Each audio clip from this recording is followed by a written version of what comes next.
All right, we're just finished up NFL Week 1, and we're heading into Apple Cup Week. Uh, Ryan Yes, Elsner, sir. Yes, sir. you're alive after 1 week of school. Yeah. Um, I like doing these like random things where we Yep. just talk about real People things so love it. people know People love it. Actually, I'm being we're serious. we're People are like, humans. give me the Yeah. rapport, as you say. So the newest thing here in our household is we're introducing solid foods. Mm. And the one thing I've learned about parenting, and it's kind of like teaching, is that there's all these theories of how Oh to yeah. do things or what the right thing is. But and I think a lot of things are this way. So I like to look things up, right? That's how my brain Yeah. works. So Yeah. give me the steps on what to do and I will execute or try my Mm. best to execute. Like Yep. figuring out how to feed a solid food to your baby, the Yeah. when to do it, the how to do it, Oh man. the if I'm doing it right. I mean, the if I'm doing right is like basically all of That's the parenting rest of your life. for the Yes. rest of my life, Yes. right? But one thing a good indicator, even though he can't speak, is he can make a face, right? So Yeah. um the face he makes when we put like the spoon in his face is this like a brand new face I've never seen, just this disgusted, like, what are you doing to me? Mm. Why is your phone in my face trying to record this? Like, what are you doing? Like, just the frowny face without the tears. It's the same as my 14-year-old when I wake him up for school. It's the Yeah, exact same face, it's Kev. like a That's the thing. sad face, but it's not Yeah. a crying face, Yeah, he's not crying, but he's real upset at you like and disturbed. Yeah. disturbed. Yeah. Yeah, uh that's so we share the same face every day at 14 years apart. yeah. That's amazing. Do uh you think it's the same face that Seattle Mariners fans made when they found out Jerry Dipoto is back for 2025? yeah, just like the poopy face, like, Yeah, poopy no, face, like like, not what? full crying, but a little disturbed. Like, it's just kind of like, ah, like, this is what life is, right? Yeah, Like, it's I really think rough. this is kind of like the Mariners fans have really reached the end of the line, because it's like, well, to change anything, you need to change the ownership. And then if Yeah, you can't change the ownership, how can you enjoy things? And yeah. so it's almost this twisted situation where you kind of just have to, and to get philosophical, like, what's the Plato, the cave thing Oh where the yeah, allegory of projection, the cave. the Yeah. allegory, we have to forget the ownership and Mm. forget what's behind the cave and just watch the projection every year and just Wow. be happy This is because not this is not making me feel better at all. So let's just segue right into yeah, a new you segment that you you guys came up taught, with. yeah, I learned that at Seattle Yeah, Prep. I learned Seattle the Prep. allegory of the cave, so great education. That's See what what we, happens. You remember one thing from high school, and it makes you miserable about the Mariners. yeah, so let's do would you rather. Would you rather? Am I asking you, or are we You ask switching me. off? Okay, You ask I'll me the ask you. first All one. right, all right, Yeah. all right. Would you rather have Jerry Dipoto for 2025 and make the playoffs next year, Mm. or Dipoto's gone now and you don't know what happened? I don't feel as strongly as other Mariner fans about Jerry Dipoto. I think he's fine. I get that he can be arrogant, that he rubs people the wrong way. But here's my general take on fan bases. When things don't go well, they just want to find someone to be upset about, right? Yeah, So it's either Stanton or Dipoto, and it's kind of split in Mariner fanhood. But there are people who are like, let's get rid of Scott Service. And I was kind of like, sure, why not? Try it. Um, so Jerry Dipoto's fine. I will 100% take the playoffs anytime with that pitching rotation. If you could tell me they're making the playoffs, Jerry Dipoto just rebuilt a farm system that has the most top 100 prospects in all of baseball. So, yeah, like, let's get off Jerry Dipoto a little bit. Let's cut him a little slack. He's rebuilt the farm system. It's not his fault that when he traded for Randy Arozarena and Justin Turner, we decided to still not score runs. Like, yeah, I don't know. I think people are too harsh on Jerry Dipoto, so I'm in.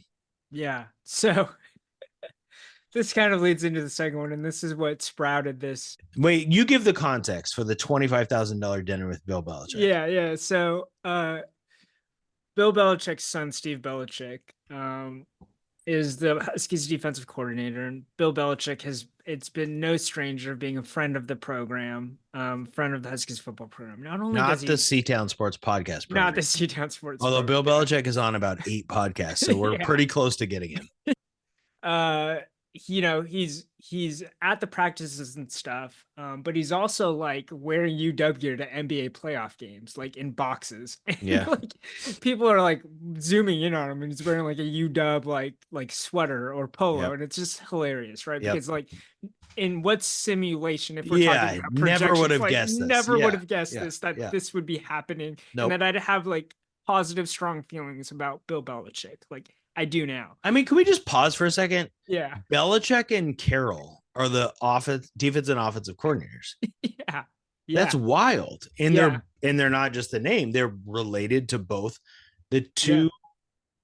two of the last 5 best NFL Yeah. coaches Yeah. 20 years, probably, right? Yeah. Right. So if you want to have dinner with Bill Yeah. Belichick, you have to pay $25,000. $25,000. And that will Which, all go to yeah, is it all the NIL? I think it's all NIL. I think it's Okay. Monthly Futures or whatever the Yep. in-house collective is. So $25,000 to have dinner with Bill Belichick and support UW football. Okay. Or and I was No. This is yeah, the question I'm going to ask you because I yeah, want to know your answer yeah, because you are the bigger Husky fan, I would say. yeah, yeah. Would you rather pay $25,000 to have dinner with Bill Belichick or be Mariners GM for the day? Right? Same money is your idea right here. Yeah, Right? yeah, yeah, yeah. Yeah. When I was coming up with this question, it's like, Which one would you yeah, do? ooh, I think I'd go with Mariners GM for the day.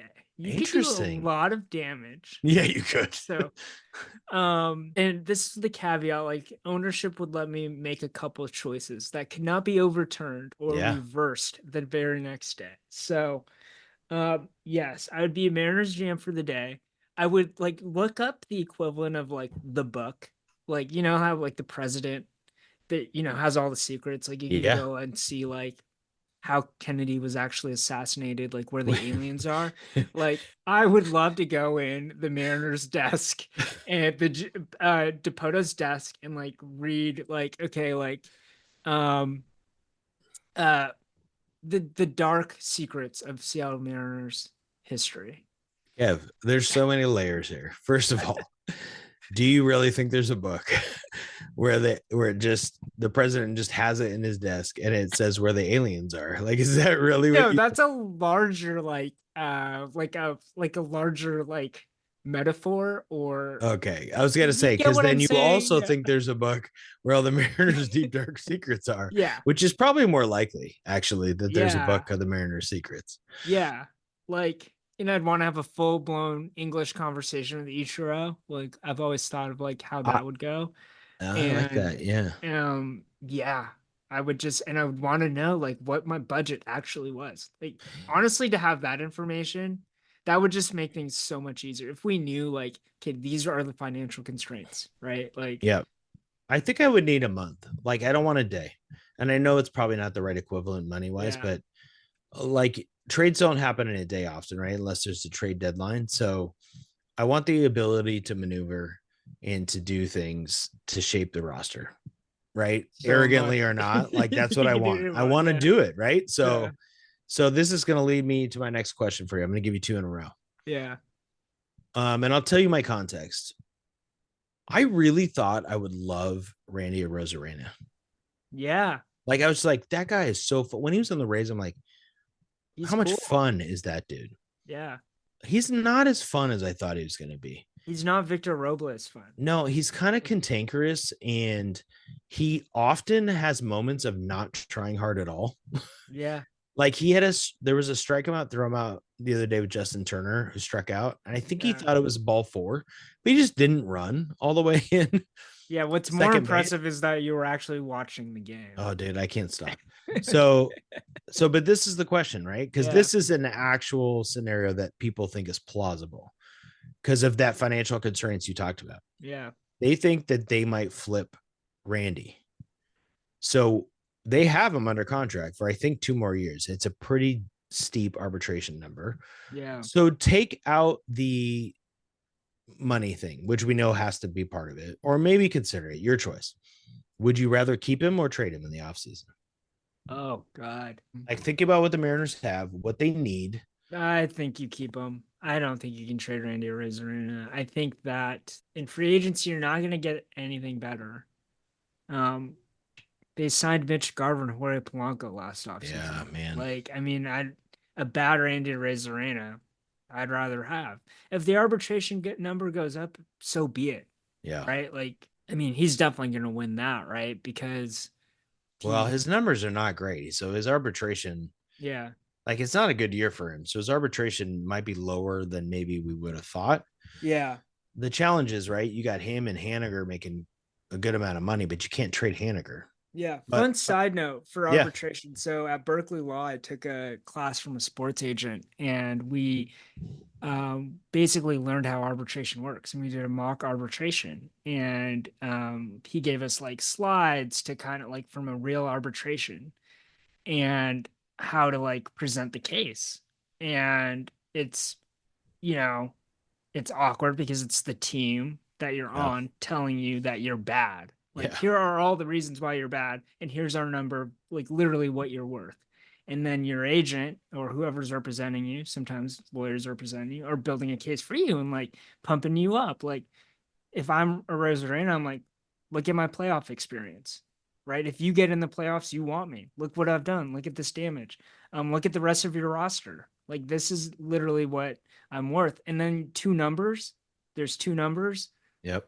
and the arbitrator decides. Yeah. It's insane. And the arbitrator could be some random, like they have, you have to agree on an arbitrator. But that's basically like, I want to say this because not everyone knows how arbitration works. Right. Some of the clubs, right, you have to be strategic. You don't want to go too low and offend the player, Yeah. but you want to be within budget and you kind of want to win. Yeah.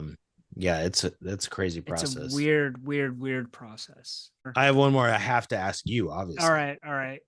Go for Would it. you rather have the Huskies beat the Cougars this week or Michigan? Beat the Cougs. Oh, The Michigan game means nothing, right? Even though Michigan just lost and they're probably bad this year, but like I don't care if they lose to Michigan at home. yeah. I'd much rather them beat the Cougs. Like beating the Cougs is beating the Cougs, Beating the right?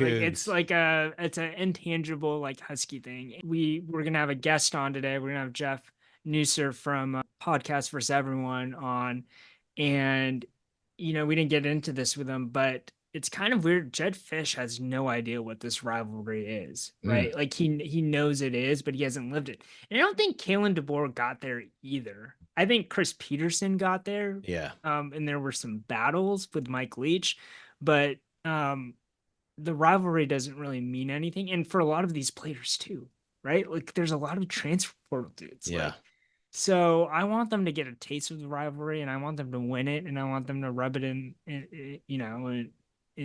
Wazoo's face. So that's what I'd rather have. Let's do it, Kevin. Let's talk to Jeff and let's see what he has to say about the rivalry.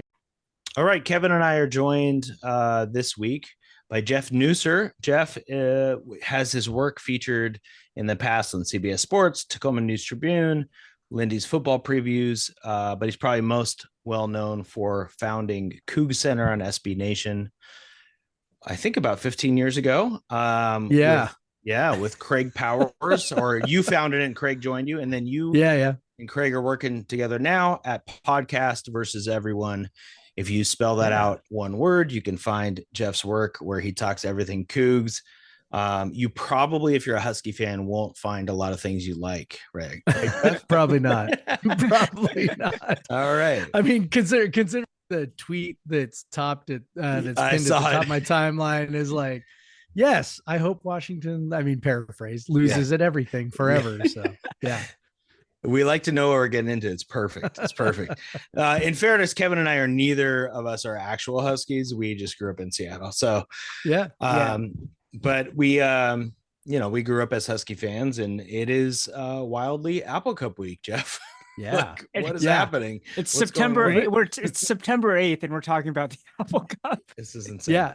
Well, I have actually advocated for this for a long time. Not the whole disintegration of the Pac-12 stuff, but considering how poorly the Apple Cup usually goes for us, I'm like, can we play it in September? Can we play it week 1? Can we just get it out of the way? Yeah. And then when it goes badly, then I have more games to look forward to instead of it going badly and 8 months of feeling crappy about it. Rationally speaking, in the Leach years, with all the elements in Pullman and in Seattle, like the pass game, probably you would have tore us up in September. Because it's a pass heavy offense, and if you don't have to deal with the elements, it's all a good thing. Yeah. So, or if you just bring Tyrone Willingham back, you're fine. Yeah, and that was I actually wrote the one that finally broke me was 2018 when all the snow happened, and that was actually not in our favor, right, in Pullman, and I was just like, you know what, this is just all I like where the conclusion I came to was it was just like bad circumstance that Mike Leach happened to be our coach at the same time that Chris Peterson was the coach at Washington.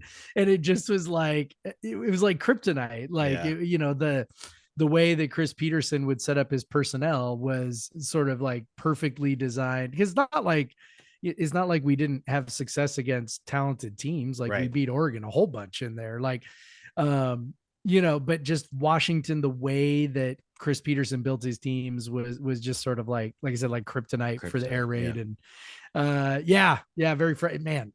Bad timing. We're gonna move on. We're gonna move on to this year, Jeff, and we're gonna see where we stand with this. Oh, so the Cougs, 70 points against Portland State. You wanted, I was reading your stuff, and you had hoped for 40 plus, but they got 37 against Texas Tech. Yep. Obviously a step up in competition for Portland State. What have you learned about the Cougs in the first 2 weeks through those two games?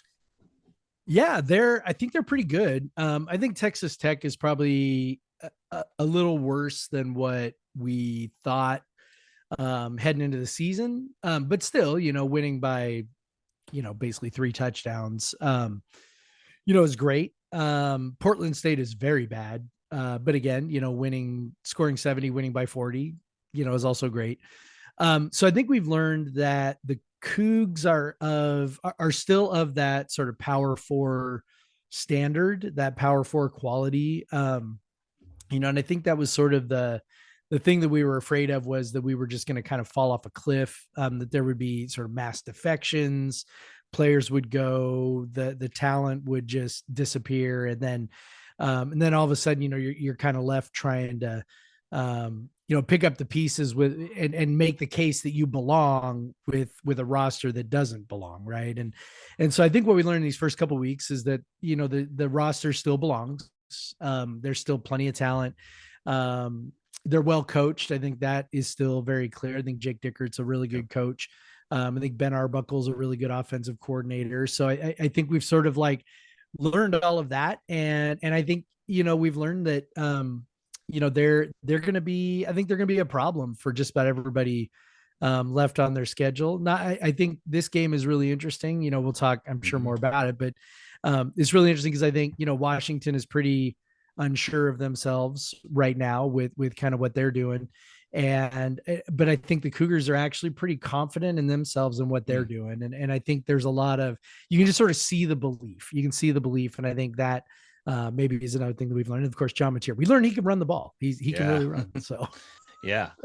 Well, let me ask you, since you brought it up. So this is a question I had. I've only watched a little bit of John Mateer, but yeah, is it fair to say, I think the jury's out a little bit, maybe because of his accuracy and just, he hasn't had a ton of completions. Is he a good athlete or is he a good quarterback? What do you think? Is that a fair question? Is that unfair? No, it's a fair question. Okay. I mean, right now you would have to say he's a good athlete. Yeah. Because he hasn't proven it with his arm yet. And I think, I think he can throw. I think he can. But he also has only thrown 36 times in 2 games. That was, I mean, we've had, under Mike Leach, we had halves where the quarterback threw 36 times. So it is a little odd. It's definitely a little weird. I don't think that it's preferable. Like, I don't think that, Jake Dickert is sitting around going, yeah, I want a quarterback who can barely throw the ball and just runs all over the place. Right. Like, I don't think that's what they want. And he sort of alluded to the fact, like, Texas Tech was defending them in a way that people had a lot of success with last year. Dropping 8, a lot of like simulated pressures, things like that, to kind of just essentially gum everything up. Stuff that, Washington used to do, to the Leach teams, right? Yep. Tech decided to do that, I think largely because of what we did to Portland State. And I think they sort of overcorrected in that way. And so WSU just really leaned into the run game, and Tech could never really stop it. So I think, the phrase used with jury's still out, I think that's what it is, right? Like, we don't really know what John Mateer can do as a passer. He was a hell of a passer in high school, but who knows what he really can do if he's called on to throw the ball, 35, 40 times, like he might be this weekend. So I think it's still very much a question mark for us. I'm thrilled that he can run. I'm thrilled that there's that dimension. Obviously they were able to punish Tech for doing what they did in a way that maybe we haven't been able to do in the past. So that part's great. But can he carry us with his armor? Can he at least, do enough over 35 or 40 passes to keep defenses honest? I think, jury's out. Like you said, jury's still out, I think, on that one. It is pretty fascinating this weekend for both teams, right? To figure out, like, who are they? It's in some ways, the Apple Cup, there's a lot of people who complain about that it's early. And you had talked about how you hoped it was early. Well, it's kind of perfect for them both. Like, they need this test. I feel like the Huskies have faced two teams that don't provide much. I mean, there's glimpses of a running game for both opponents, which might be a bad sign for the Huskies because they're not supposed to be very good teams. But like, Will Rogers has been great accurate wise, but I don't know if Will Rogers is any good, to be honest with you. Same thing, right? So like, both teams have to figure it out. So if you were the Huskies, how would you attack the Cougs? And that could go either way. You could pick offense or defense, or you could do both if you want. Yeah. So, okay. So with the Huskies on offense, how I'd attack the Cougs. I mean, look, if you can run the ball, then that throws everything else out of whack. Like, if you can gash running the ball, then that, I think, really disrupts what just sort of the balance on like, most people talk about balance on offense, but WSU would really like to be balanced on defense. They don't want to have to get too aggressive. They don't want to have to, they're obviously first and foremost trying not to give up explosives, but those explosives tend to come when, the offense can really stay in front of the chains. And so I think that, what Portland State did that kind of gave us a little bit of trouble was, they were able to run the ball a little bit, gashed us a little bit. The word that Jake Dickert used was dictate, like Portland State sort of dictated the game to the defense just a little bit. And that really bothered him. Texas Tech was not able to do that at all. They were missing their top running back, and that really sort of hamstrung them in that way.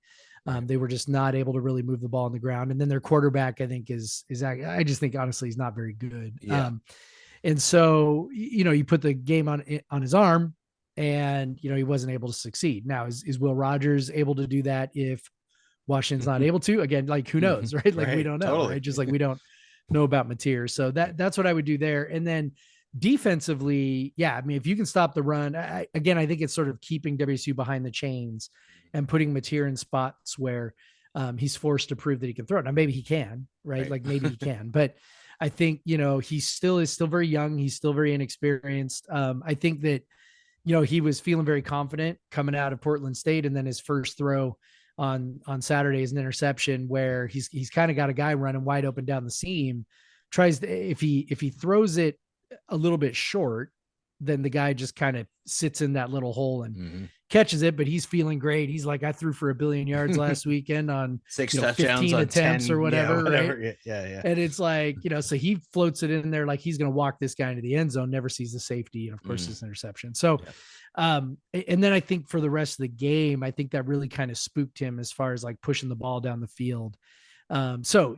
It's, if you can put Mateer in those spots where he is, like I said, behind the sticks, needing to throw, 3rd and 7, 3rd and 8, things like that, rather than like 3rd and 4 where, okay, he can complete it or he can scramble.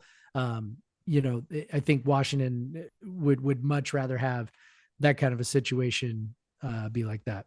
Yep. Kev, I'm going to ask you, and I'm going to see if Jeff agrees. So, Kev, as the resident Husky expert here, if you were the Cougs, how would you attack the Huskies from what you've seen, Kev? Yeah, I'd run the ball on them and make the Huskies stop the run. I think the thing with the Huskies is that they haven't had to play from behind too often. And so teams have been forced to pass the ball, right? And so we haven't really seen a team that's just kind of run the ball down their throat like we saw in the national championship game. So I'd run the ball and make the Huskies stop you. The secondary is really strong. From Washington, at least that's what I think. I don't know that, but that's what I think. And so that's how I'd do it on offense if I was the Cougs. Defensively, I mean, the UW line is still a question mark. They're still shuffling dudes around, and I would just blitz and just make Rodgers make throws, make a move around in the pocket. That's what I would do on defense, is just put the pressure as much as possible and take some risks and send some more guys than you usually would. And make them make plays. Cougs have 0 sacks so far. That's amazing. 0 sacks. No, they may get it against the offensive line. Yeah, they could. Now they did get some pressure against Tech. He was good again. He was good at sort of getting rid of the ball, and they protected him a lot with quick throws. But still, we don't have sort of a central storyline. I'm sure on the broadcast will be no more, Brennan Jackson, no more Ron Stone.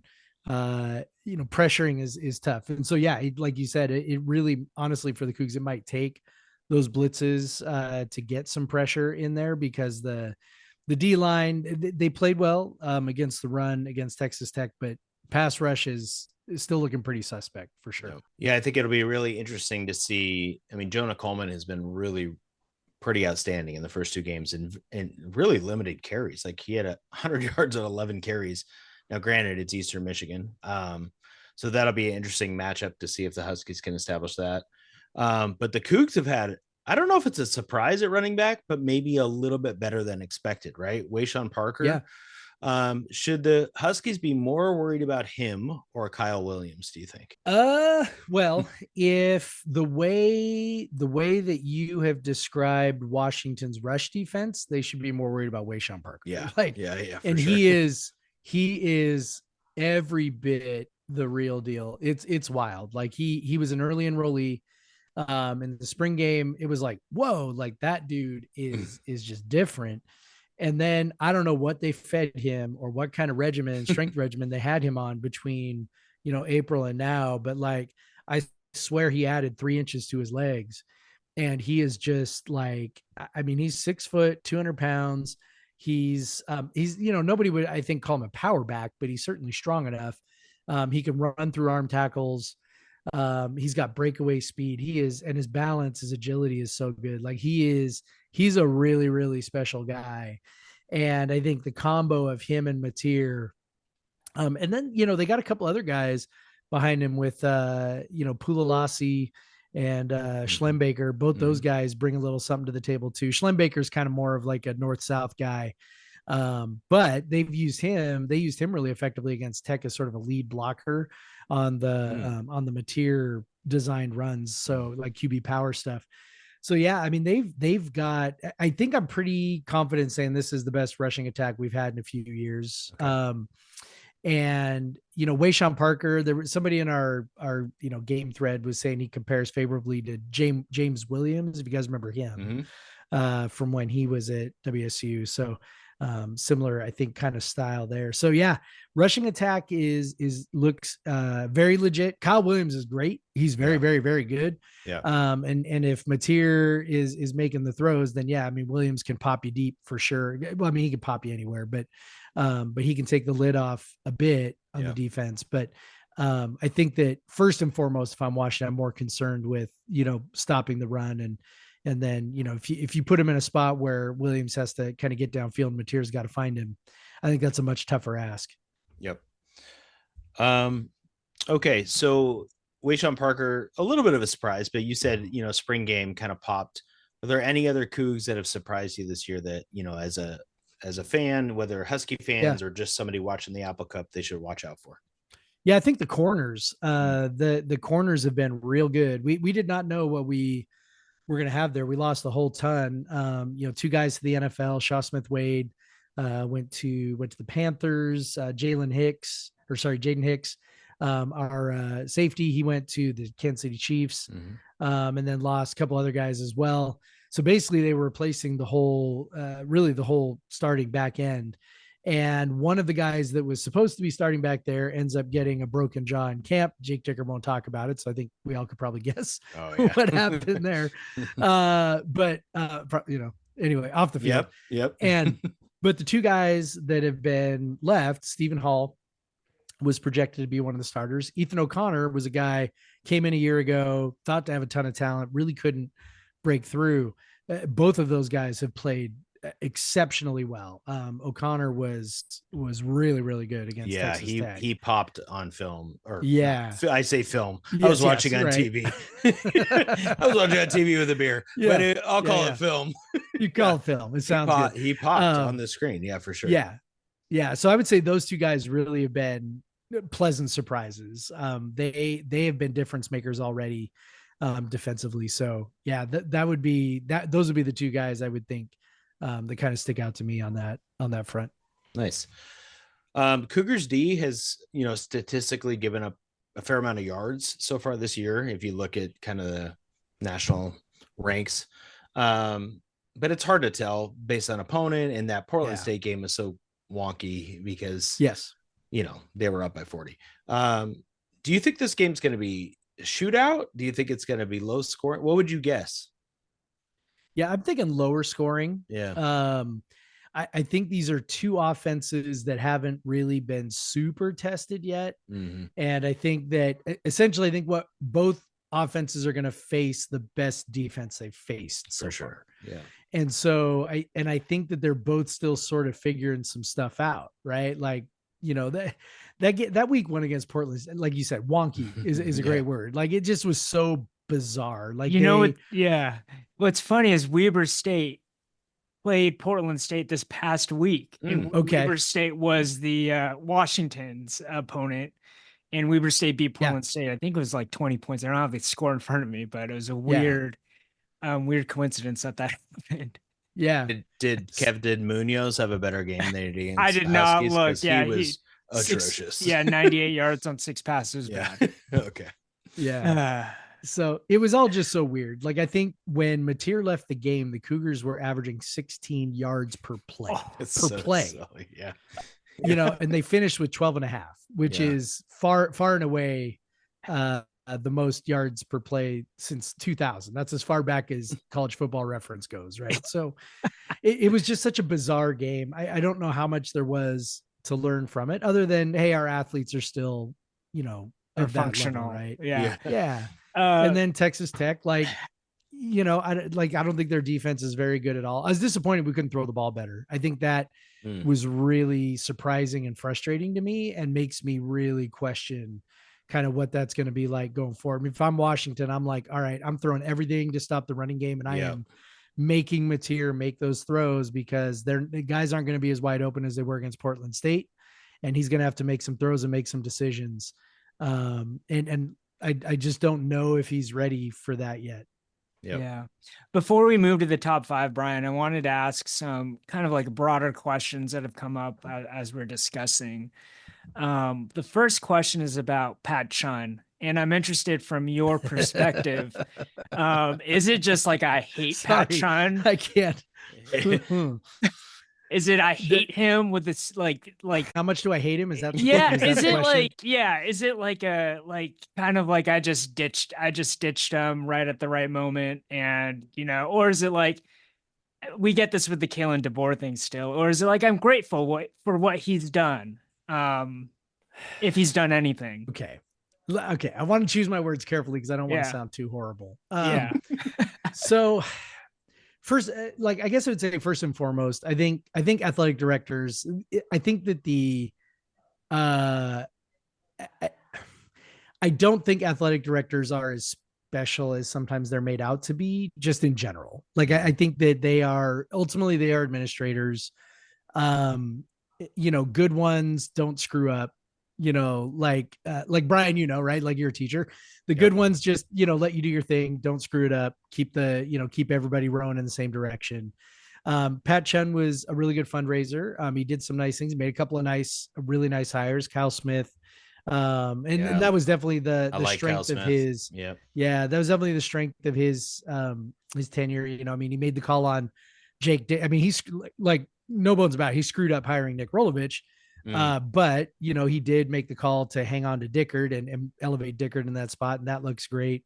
Cami Etheridge, our women's basketball coach, who has done things that, quite literally, the women's basketball program at Wazoo was maybe the worst, like, Power 5 program of any sport at any school in the country, right? It was so bad. So anyway, really good at hiring folks. Not a great culture builder within the department. There were a lot of people within the department not sad to see him go. I think that the only bitterness on most people's part was that he chose Washington, which just felt very, and it wasn't just the fact that it's Washington, right? Like it's the whole circumstance where Washington was, obviously people's views can differ, but from a Cougars perspective, it feels like Washington was the one that ultimately blew up the Pac-12, right? Like Washington was the one that made the decision to go to the Big Ten, and every domino fell after that, right? And so, and I know Washington fans feel differently. It's fine. Yeah. But like from a Cougar perspective, that's how we see it. And we see Washington as sort of this duplicitous, backstabbing, department, right? And he chose to join that, right? Like, so that's the part I think that makes me like, people have been going from Wazoo to UW. Marv Harshman, right? As far back as Marv Harshman, people have been going from Wazoo to UW forever. Fine. But it's like the idea that you would choose that now after having been on that end of it and seeing the inner workings of how that went down. That's the part where people are like, you know what? Like, screw you, except way more colorful words. And so the hard feelings I think stem more from that than just the fact that he just went to Washington for being Washington, right? Yeah, if that makes sense. Yes, that makes perfect sense.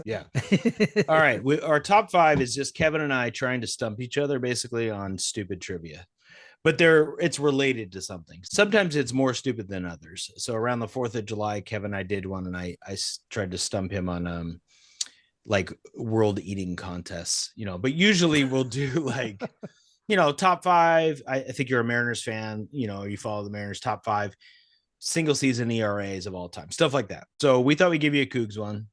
Okay. I'm going to keep it pretty basic. I think you're going to crush it. You get 2 strikes. So top 5 all-time passing leaders in Cougars history. Like career? Yeah. Okay. All right. So Luke Falk, number 1. Bang. Luke Falk's number 1. So Alex Brink. Yep. Number 3. Connor Halliday's up there. Number 2. Crushing it, Jeff. Okay. So 1, 2, and 3. I'm trying to think multi-year starters. Yeah.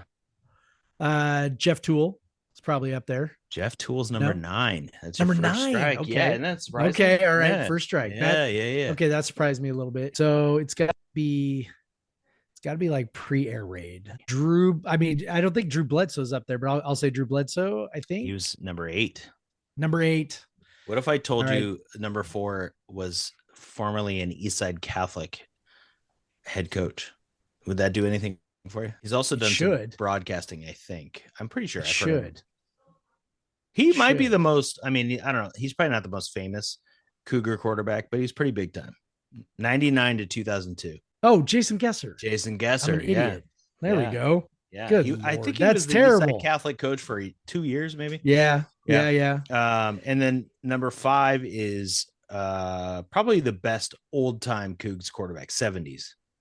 Yeah, Jack Thompson. Jack Thompson's number 5. Yep. Yeah. I wasn't sure if Jack Thompson was that high. Yeah, I was surprised. Ryan Leaf 6. Yeah, I was gonna guess Leaf. I was like, 2 And years. then 7 is my current college football crush, Cam Ward. Yes. Oh man, I didn't know he was 7 all time in the Cougs Yeah. list. He had two really good years. This is my last question for you. How do you feel about Cam Ward? We talked about Pat Chun, but like Cam Yeah. Ward, I mean, transfer portal is, yeah. all these kids are gone, but Cam Ward, I mean, I love him. Like He was I the want Heisman him. betting favorite after week 1. God, I know. mean, his swag.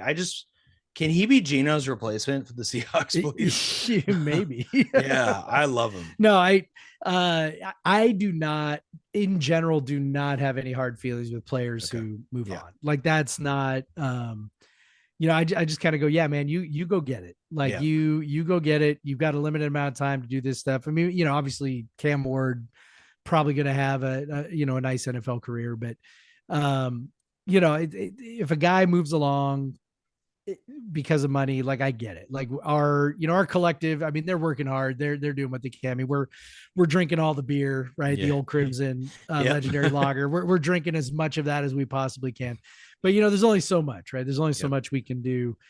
So like Josh Kelly, I mean, Josh Kelly came back up to Pullman. He's wide receiver at Texas Tech now, was up, for this game. And, I didn't look at Josh Kelly and be like, oh yeah, man, you suck. I was more just like, yeah, I get it. And also I hope we kick your ass, but I get it. I get it. So yeah, Cam Ward, I hope he balls out down there. I am entirely amazed that Mario Cristobal has not screwed him up, which is fantastic. So I hope he does. Yeah. I hope he does great. I hope he balls out down there. And I hope Mateer is everything we think he can be. And I hope everybody's happy. Yep. That's awesome. Yeah. It's a little easier when he goes across the country in some ways, right? Like, I don't know how Husky fans are going to feel about Jabbar Muhammad when the Huskies play Oregon. Yeah. And if he had gone to Oregon or something or USC, I might be like, a little harder. Yeah, a little harder. But Miami, you go just, beat the crap out of those ACC teams. That's great. Jeff, we thank you very much. Thanks, guys. We hope that the Cougs do just well enough. Yeah. Right, Kev? I appreciate it. Yeah. All right. Thanks, Jeff. Guys. Appreciate it. Let's see how you did with the over-unders from the last 2 weeks. Yeah. All right. So a couple weeks ago, I gave you a couple Huskies openers. Will Rogers. I don't actually remember whether you went over or under, but I gave him 245.5 passing yards. Yeah. And I think he got like 250, right? Yep. Right on the nose. And then Jonah Coleman, we set it at 65.5 rush yards. He crushed it. Yeah. And I think you also went over on that one. Yep. This one was like some good lines, as you said. So 1.5 homers for Julio this week. And you went over, if I remember right. Yes. But he only hit 1. Yeah. But he was hot this week. Yeah. He was good. I mean, people get hot when they don't have to play at T-Mobile. Nah, it's true. They're going to fix the batter's eye, maybe? That's a Ryan Divish tweet that I saw that they're talking about it. The home run that Julio, he crushed that. It was massive. And it was he crushed it. They averaged 6.3 runs per game this week. Yeah. How about that? Yeah, too little, too late. We could talk about that in a second. 4.5 wins. I set the over under. You went way under. You didn't even let me finish the sentence. They went 4-2. So you were right, technically. Yeah. They didn't go way under. Yeah. Jewel Lloyd, 11.5 missed threes. She missed 11. No way. She should work in Vegas. For that first game, she missed 4. I was like, all right, we're on our way. And then she went 0 for 3. Yeah. I think. And then she went 3 for 6 in the last one or something like that. She was hot in the last game against the Mercury. They crushed the Mercury, who looked bad. Sounders and Rain, 2.5 points. I think you said under. Yeah, I didn't think the Sounders. No. I said the Rain would win. So that gives you said over, but they both of them won 6 points. Soccer in Seattle is back. The Rain are 1 point out of the playoffs, Kev. Yeah. We might get a Bay. I don't know how the seating works, but I was telling Christine that would be I'd love so to cool. see a Bay FC Seattle game. We have to do another side bet. Yeah. Those are the big ones from last week. All right. I want to give you a wild one that's going to be hard for you to think about. Yeah. Rookie quarterbacks in the NFL. I started thinking about this for various reasons. Number one, I watched Bo Nix play today, right? And Bo Nix was not very good. Yeah. But also Caleb Williams was not very good today. And he was the number 1 overall pick. And Jaden Daniels ran for a lot of yards, but the Commanders got crushed despite me picking them to win. Drake May didn't play yet. Penix, who knows if he'll play? Well, probably Falcons are calling for the I know the fans. Well, all the Steeler fans were in that crowd. There'll probably be like a 7th rounder who gets a start at the end of the year for someone. So if you take all the rookie quarterbacks under, I haven't even finished it. Under 30.5 wins by rookie quarterbacks this year. Under. Nix's looks like a 4 to 5 win, 4 to 6 win quarterback. Yep. Let's do some math. So let's say Nix wins 5. Their over under is 5.5. Yeah. So and then Commanders. Yep. Jalen Daniels. They're like a 6 or 7 win team. Okay. We'll give him 7 to see how high we can get. So Caleb 13. Williams, even though he had nothing to do with the win. So I think his ceiling is maybe like 8 to 10. We'll give him 10. We'll go high ceiling. And then do you think Penix is going to play? I think if he plays, most would be half the season. I think he'd win half the game. So 4 or 5 wins. And max. Then Drake May, I think, is going to start at some point. For who? Patriots. Oh, yeah. It's the 3rd overall pick. Don't we play? Oh, yeah, but he's not. He's not playing next week. Yeah, no, so Jacoby Brissett's starting next week. Yeah. So annoying. So let's give him 4 like Penix. Yeah, or even that 3. Would put us at that'd be close. That's 30. Yeah. Yeah. So that's 30. So I'm going under. Going under. Rookie quarterbacks. Okay. Under. Here's my greater point. Playing with people in fantasy leagues, people get really excited about rookies and Rome Odunze and Marvin Harrison at receiver. It's really, this is going to sound stupid, but today proved it. It's really hard to be a rookie in the NFL. Yeah. Like the adjustment might be, and this is maybe a conversation we can have at a different time. It might be the biggest jump of any sport. I think the NBA is hard for sure. Certainly we don't see 18-year-olds go to baseball, right? But Paul Skeens is like the all-star starter 6 months after graduating, right? Last year, and for the Pittsburgh Pirates. NFL, like, there just aren't good rookie quarterbacks. Like, they just don't come and succeed. And I think it's really hard to be a receiver. I think Jackson Smith and Jigba is an example of that. Yeah. I think it's really, really hard jump. The physicality and the speed is just such a big jump. Well, yeah. And Bo Nix is a perfect example for the last time I watched him was the Pac-12 championship, and just insert him, like just plug and play him in an NFL game. Yeah. Like, you have grown men protecting you, but grown men, as we learned with the Seahawks, can't always protect you. So you're running for your life. And I think like you just have the adjustment, the speed adjustment it's major. Yeah. I briefly saw a little bit of the Commanders game on Red Zone, and they were talking about Jaden Daniels. They said, what is most surprising? I think this was even in preseason. And he said the playmaking of defensive backs in the NFL, they're so fast and they get to more balls than they do in college. Yeah. And I think that's what happened to Bo Nix, right? On his pass to that Tariq Woolen intercepted in the 4th quarter, like the best, it's a viral clip right now. Adam Archuleta. There's like 4 people. And Adam Archuleta is the color commentator. And as soon as he releases it, he just goes, no. And it's like, it's almost become a meme already. And because he's up on the, up top, and he can see it. And he played in the NFL a long time as a safety. He's like, you can't throw that. Yeah. And that's what these rookies have to learn. You can't throw certain balls. So I'm certainly happy, even though I was frustrated with Geno Smith, that we don't have a rookie quarterback starting for this team right now. Yeah. All right, Kev. Mariners starters this week, 6 games, 2 against Padres, 4 against the Rangers. We're doing this again. We're always going to talk about the Mariners. 12.5 earned runs, over under. That Rangers lineup, man. 6 games. So and that's Padres. Pretty freaking good. Over. I see you. No faith. It's I'm the going Padres, man. the Padres and the Rangers Rangers. both have good. Yeah. Okay, I'm coming back to Drew, our reader and a local Seattle fan, Drew, who also, by the way, I almost asked him to come on the podcast. Yeah. He's both a Husky and a Cougar fan. That's gross. That's what I say. All right. Tridents down. Soto no go. That's a good one. Yeah. Refuse to attend and see us boycott instead of see us. Right. This was he wants to come up with a trend for a boycott of the final homestand. Yeah. Yep. It's good. So Soto no go, Tridents down, and CS boycott all got 30%.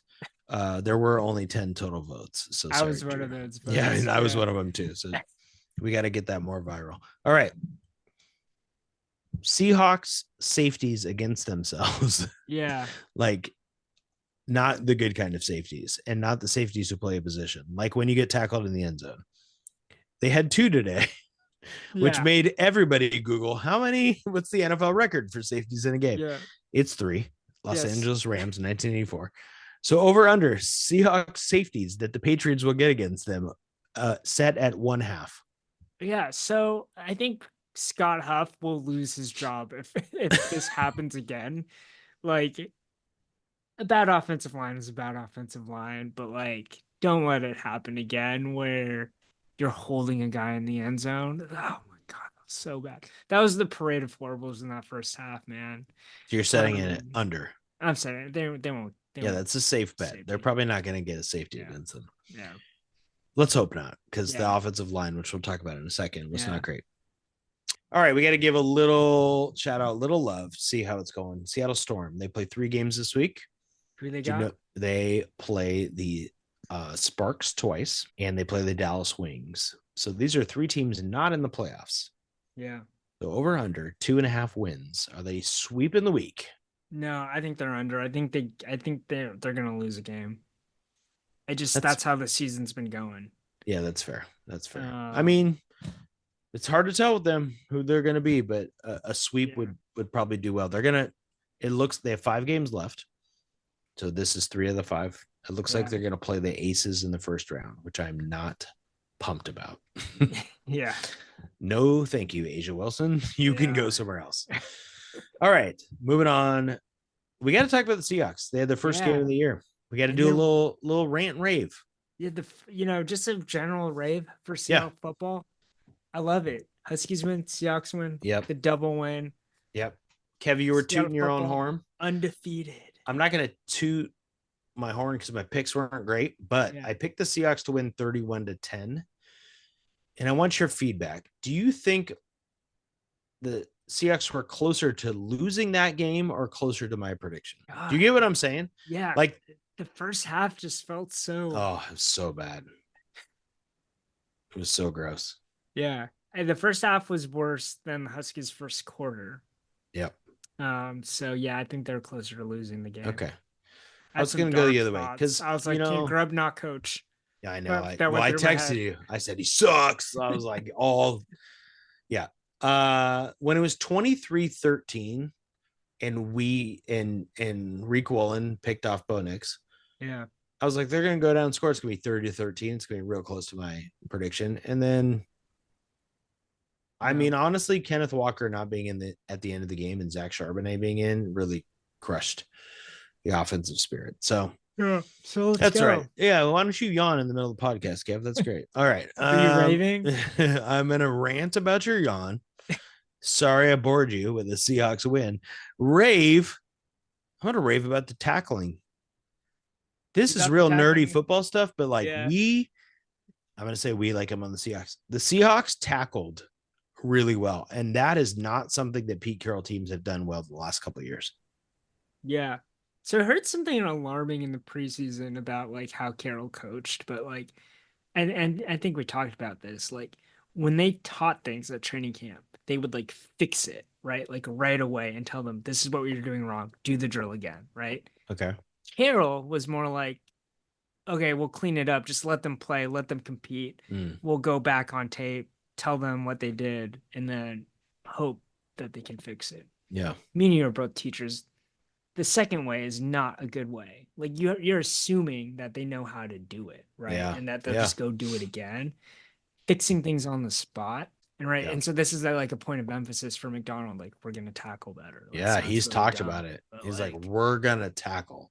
yeah. And they did. I mean, and it's great against a rookie quarterback because he's throwing it underneath. And if you don't tackle, like Seahawks teams of the past, then the Josh Reynolds of the world are breaking a tackle and they're getting a first down, and you're feeling terrible. Yeah. But when you tackle on a 5-yard pass, you're like, this quarterback sucks. All he can do is throw 5-yard passes.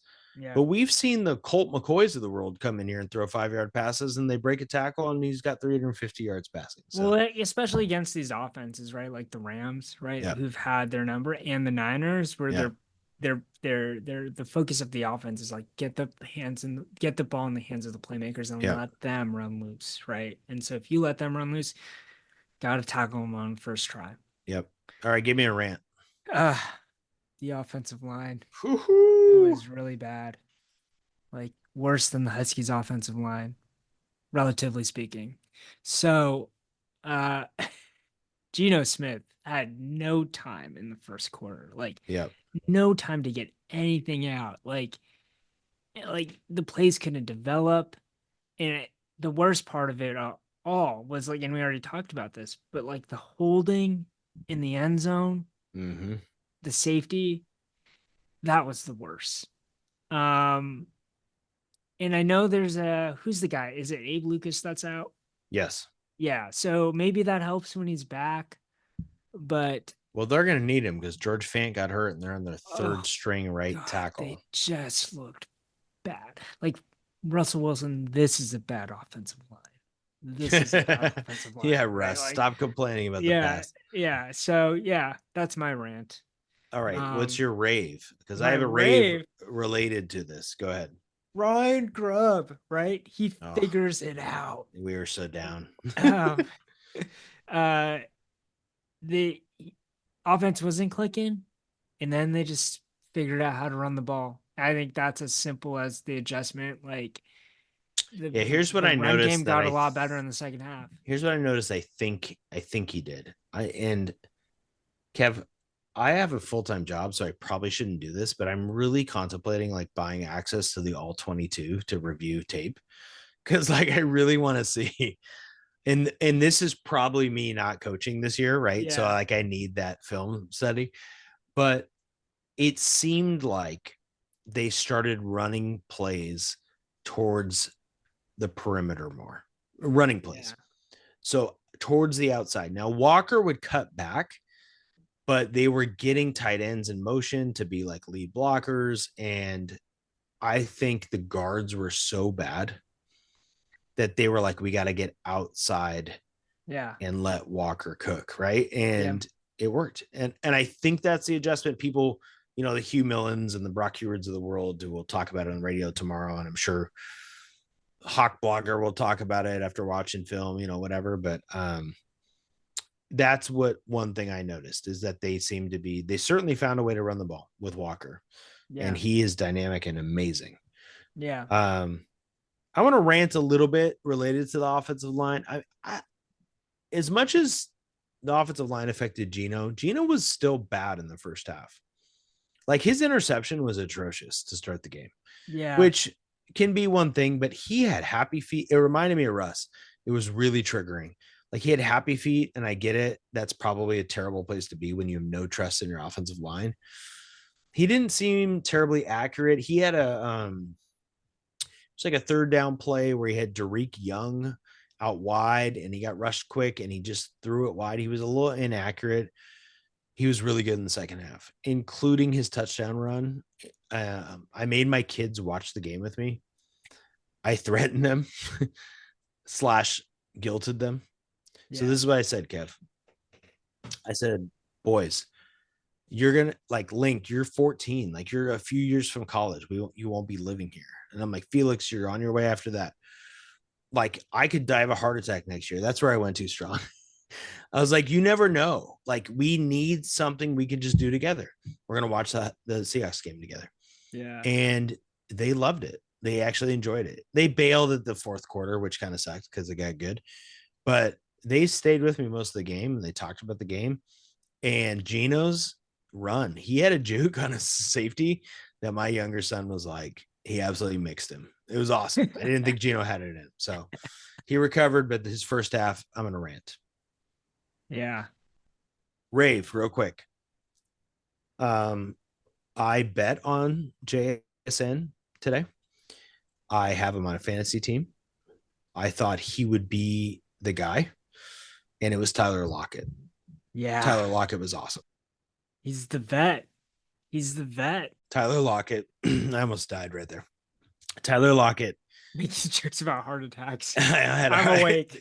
I'm awake. I appreciate my time with you. I'm awake. Thanks, I'm here. Kev. Thanks, Kev. I almost had the heart attack that we were talking about. Tyler Lockett made a catch to seal the game, and I think you will appreciate this because of Ryan Grubb.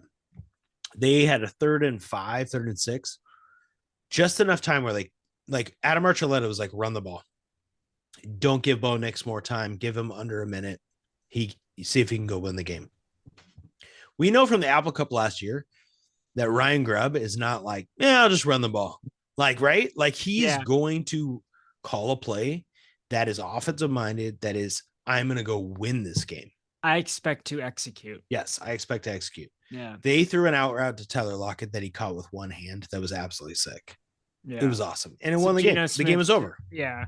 Was in your estimation, was the ball thrown there for it to be catchable, or was it a bad throw and Lockett had to make it? No, it was a good throw. It was the only place he could throw it. It was good coverage. It probably could have been a little bit more accurate where maybe he could have caught it with 2 hands, but he put one hand out and then he brought it into his body in between his legs.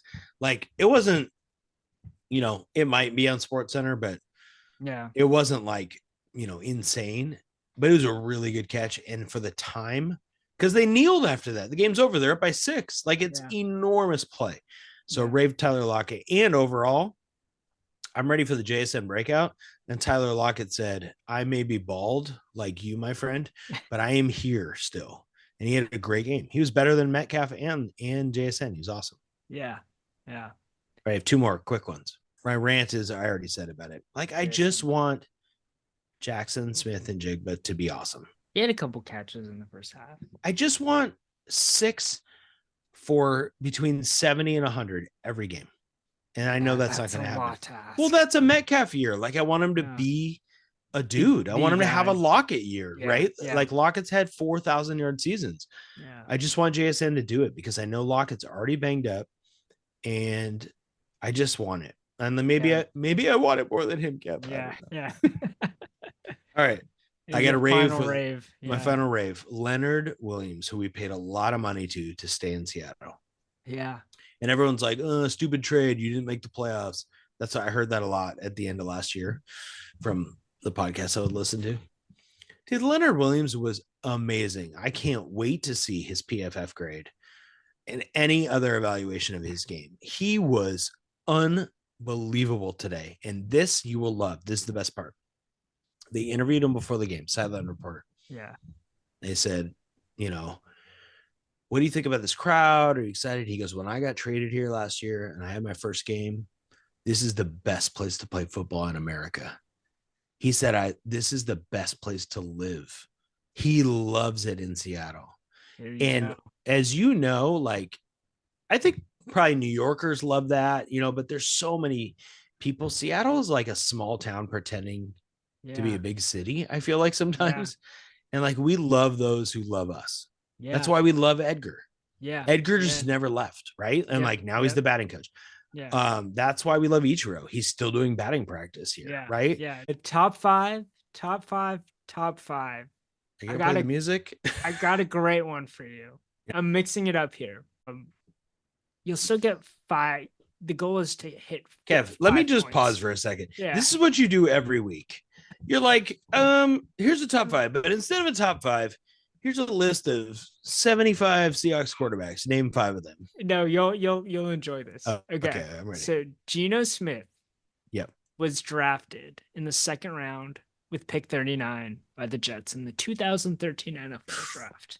All right, I'm gonna name a guy And you're gonna have to tell me, were they drafted above Geno or Oh. below Geno? Oh, this is fun. Okay, Zach Ertz. Above. Yes. Second round, pick 35, Eagles. Oh, that was close. Okay. Robert Woods. Below. Yes. Oh, 2 for 2. Second round, pick 41, USC. Bills. Yeah. Yes. Speaking of USC, Matt. Like pick 18. Ooh. No. Fourth round, pick 98, Eagles. Shucks. Okay. Travis Kelce. Below. He's a third rounder. Yeah. Pick 63, Chiefs. Third round? Yep, third round. Yeah, nice. Okay. So you've got 3. You got I've got one 3 strike. and I got 1 strike. Okay. DeAndre Hopkins. Above. He was high. He was first round. Yeah, first round, pick 27, Texans. Yep. Here we go. Above second round. Below. Oh, like 41? Third round, pick no. 76. No. Cal. Yeah, 2 strikes. You should have just asked me what colleges they went to. Yeah. So we'll just do the rest because I think these names are great. Give me one more. Yeah, Monte Teo. Oh, he's above. He was first round pick. No, second round pick What? 38. Oh yeah, just above. He was the pick above. I thought he was Geno. first round. God, this is the second straight week of a reference to Monte Teo, and we haven't talked about his fake girlfriend. So there you go. Yeah, each last 3 here. I just had these names. Yeah. Here. EJ Manuel, first round, first QB off the board, pick 16. Terrible. Bust. Kyle Juszczyk, fourth round, pick 130. Yep. And then Desmond Trufant, first round, pick 22. I don't know if he's still in the league. Where did Kyle Juszczyk go to college? I don't. Oh, that's fine. No big He went deal. to I the don't know Ravens, either. though. Yeah. You So, know, yeah. one of my favorite bets is to bet that you can bet anytime touchdowns, right? So they usually have good odds. Like if just somebody will score a touchdown. So like Jonathan Taylor doesn't have great odds. It's usually like because he scores touchdowns. But Kyle Juszczyk, I love betting his anytime touchdown because I feel like the Niners every once in a while will just run a great play to him. Yeah. And it's like plus 600. So you can Have you bet ever $5 hit? to win. Yeah, like once. And then I've lost like 6 times. Okay. But I can't quit Kyle Juszczyk. Just like Taylor Swift can't quit Travis Kelce. Yeah. My God. They're everywhere. Okay. Apple Cups this week, Kev, if you can believe it. Yeah. Are you going to watch? Hell yeah. Of course you're going to watch. What channel is this on? Peacock? Yeah, Not a Peacock. channel. Yeah, good point. Boomer. All right. Peacock. Which I like their football coverage overall. Yeah. Are Solid. your parents pretty good about like knowing like how to find games and stuff, or do you have to set it up for them? My sister does a lot of setting up for them, and I help. So I shared my Fubo with them, and then I realized if they watch Root at the same time I do, I can't watch it. So I had to call my dad and say, get off the Fubo. But they share YouTube TV, which is better for sharing, actually. Yeah. My sister has a family thing. I was on the Peloton the other day watching YouTube TV. It was great. So you can watch it in separate locations. Yeah. Whereas Fubo is like a little bit more restrictive. All right. But not on a phone. This is important because people are dropping Comcast who are listening to this. On a phone, you can get up to like 10 people watching Fubo. But if you're on a television connected to your internet, like in the house, and they can tell the difference somehow. Yeah. Maybe it's through the Wi-Fi. I don't know. You can only have like one base basically at a time. We here at Wait for Seattle promote responsible streaming listening, follow the rules. I don't even know. This would be an example of my generation. Like I don't know how to get onto any sort of pirated stream anyway. So I am 45 and I pay for my streams. All right. Speaking of the Apple Cup, Kev, you're gonna watch. I plan on watching. Yeah. Is it a 12:30 kickoff? Is it middle of the day? I believe so. Yeah. Okay, great. It's a very humane. That is a humane time. I think I'll be ready to roll. Apple Cup coach history. I'm going to stick with the Huskies for you. I'm going to go in your wheelhouse. Best records of the top 5 wins by a coach in Apple totals Cup history. Totals, not winning percentage. Totals. Yeah. All right. Don James, number 1. Yeah. 13 wins, 5 losses. There were some really bad coaches. So all of these are coaches you will know. One is older than Don James, and then other three are younger. Gil Dobie. No. Who is that? Oh, Did man. you just make someone up? He might be too old. Okay. So I'm going to give you another clue on the older one. He has a statue. There are only 2 statues outside of Husky Stadium. One is Don James. Oh my God. I don't know his name. All right. We'll come back to that. You can guess the other 3 more recent. Yeah. Okay. More recent ones. Is Sark up there? No, you suck at this. You just got your second strike. Actually, sorry.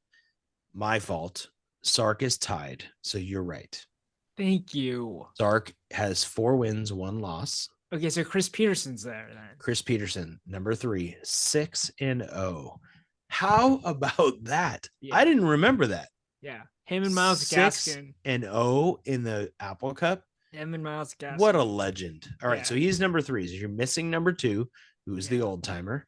You've got Sark. I'll count it for you. You need Sark's tied with 2 other people at 4 wins. By the way, whoever you guessed before didn't coach in an Apple Cup. So that was not a real person. God, I want to say Rick Neuheisel, but it just seems wrong. Just go with it. Yeah, Rick Neuheisel. 4-0. How about that? Nice. Tied with Sark with 4 wins. Sark was 4-1. Neuheisel 4-0. There's another coach with 4 wins.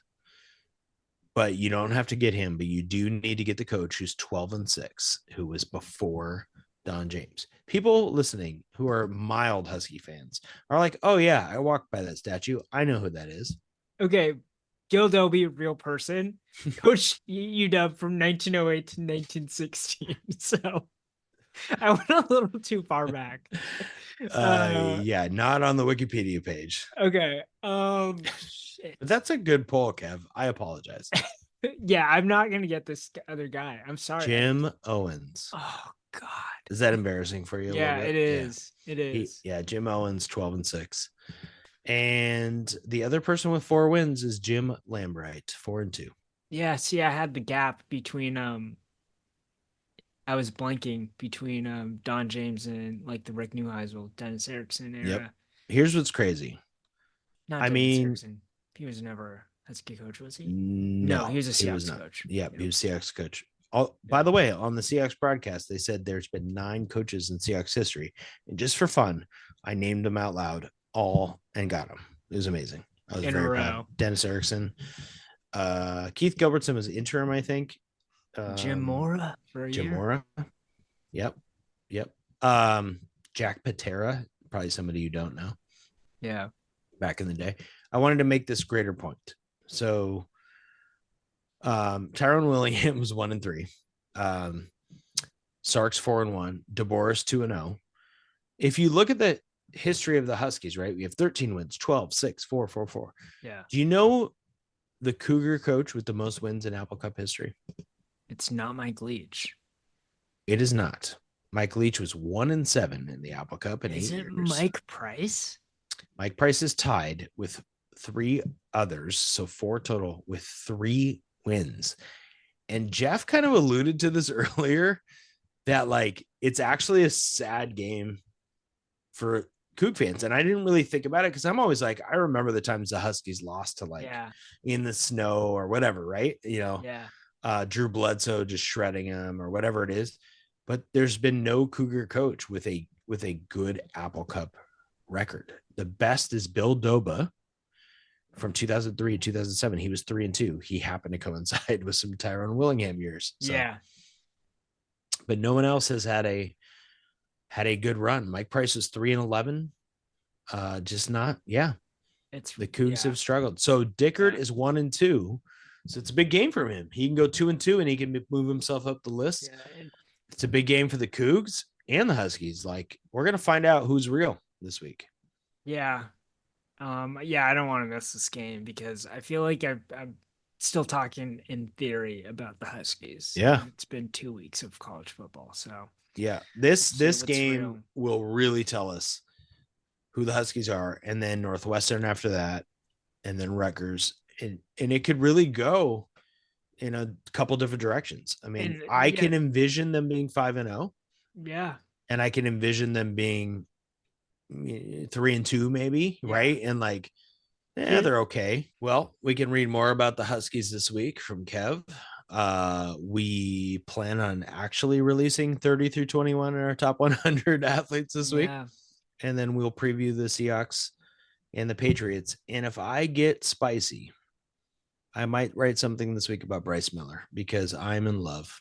Yeah. And I just want to tell everybody. I want to sing it from the mountaintops, Kev. I love Bryce Miller, and I don't care who knows it. Thanks for joining us. Thanks to Jeff for joining us as well. And we'll see everyone next week as we'll discuss an Apple Cup Washington victory. And the Mariners being only 2.5 back, baby. Yeah. I believe. Yeah. All right. See you next week.